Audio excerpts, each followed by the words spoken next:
Bonjour,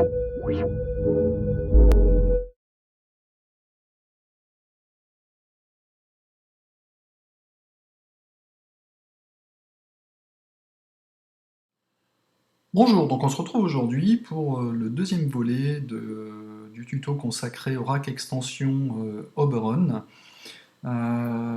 Aujourd'hui, il sera question de la synthèse additive et des harmonies. Alors, avant de se lancer dans l'explication des diverses fonctionnalités de ce rack extension, je souhaitais vous faire une rapide explication, la plus simple possible, j'espère, de ce qu'est la synthèse additive et les harmoniques. Alors pourquoi ?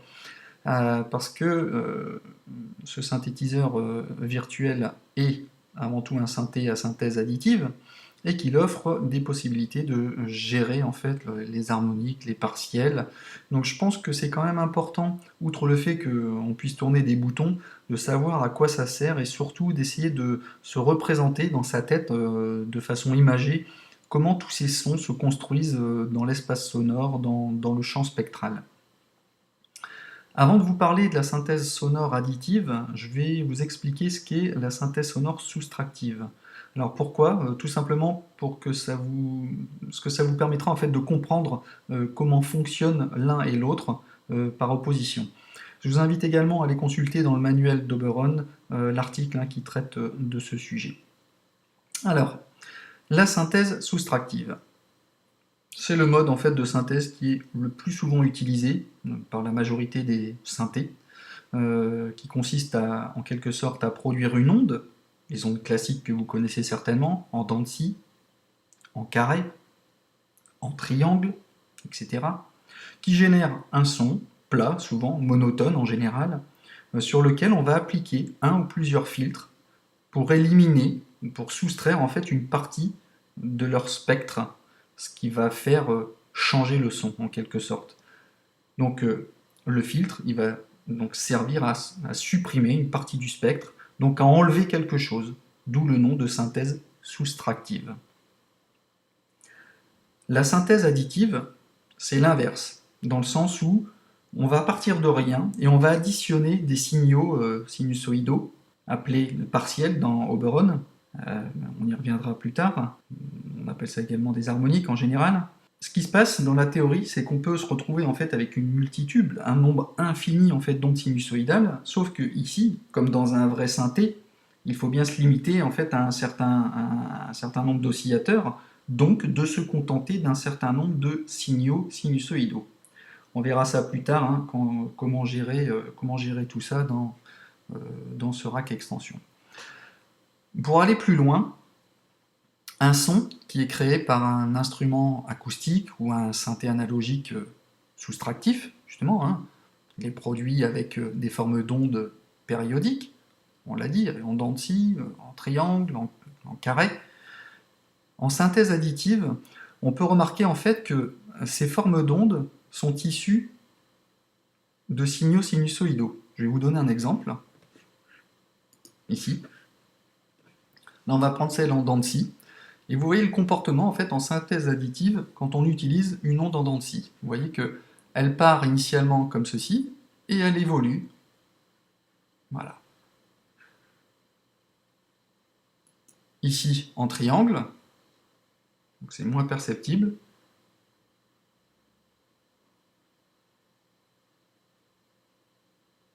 Voilà, toc, et voilà. Et ici en carré. On part d'une forme, quand on sera à 0, voilà, toc, et elles se transforment. Donc elles sont toutes issues à la base d'une forme d'onde sinusoïdale. Donc je reviens sur ma définition de la synthèse sonore additive. Elle consiste à créer un son en additionnant des signaux sinusoïdaux, qu'on appelle harmoniques. Un harmonique, c'est quoi?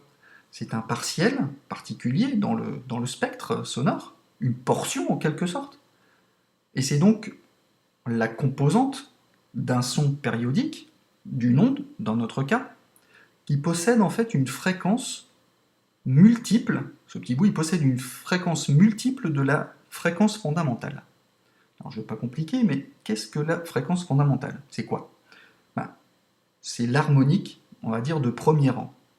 C'est quoi? C'est ce qui identifie en général le son. C'est elle qui détermine la hauteur du son, donc de la note. Je fais un petit rappel, je vais prendre l'exemple ici sur Ableton Live, parce que dans l'analyseur de spectre, on a la correspondance entre les notes et les fréquences. Justement, c'est là où j'en viens, c'est qu'à chaque fréquence correspond une note, ou inversement. On est d'accord. Si vous voyez que je me promène avec le curseur, et vous voyez qu'ici, à chaque fréquence correspond une note. Bien sûr, ici, elle est exprimée en anglais. Vous voyez, là, là. Donc là, que je monte ou que je descende, je suis toujours sur la même note, puisque je suis toujours sur la même fréquence. Mais quand je me promène de gauche à droite, dans les fréquences, je vois que ici, voilà, je suis en Sol 7, et ici, voilà, là, je suis en F-1, 0, etc. Donc on voit bien que à chaque fréquence correspond une note, et vice-versa. Ça, c'était pour le petit rappel. Mais pour que le son soit harmonique, il faut que les fréquences de tous ces partiels, c'est-à-dire de tous ces petits bouts, qui se promènent partout dans le champ spectral, soient des multiples entiers, j'insiste sur le chiffre, sur le mot entier, il faut qu'ils soient des multiples entiers de cette fréquence fondamentale.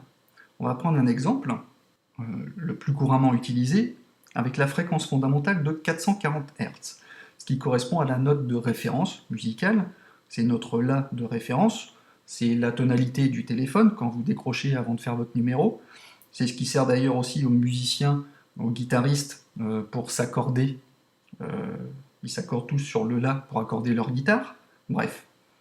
440 Hz, ça correspond à une harmonique de premier rang. Si on multiplie par 2, 440 fois 2, on a 880 Hz. On a l'harmonique de deuxième rang. 1320, à savoir 440 fois 3, troisième rang, etc., etc.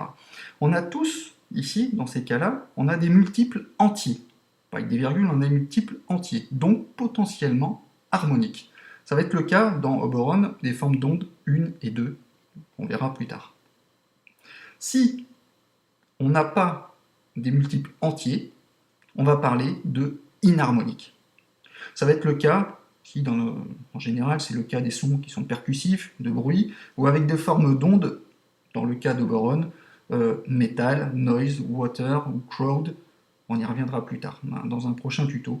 Donc bon, je vais m'arrêter là, je ne vais pas vous faire souffrir plus que ça avec ces théories, mais je pense que ça vaut le coup d'y accorder un minimum de temps pour savoir en gros avec quoi on joue. Bon, je vous dis à bientôt pour la suite de ce tuto. Allez, ciao ciao!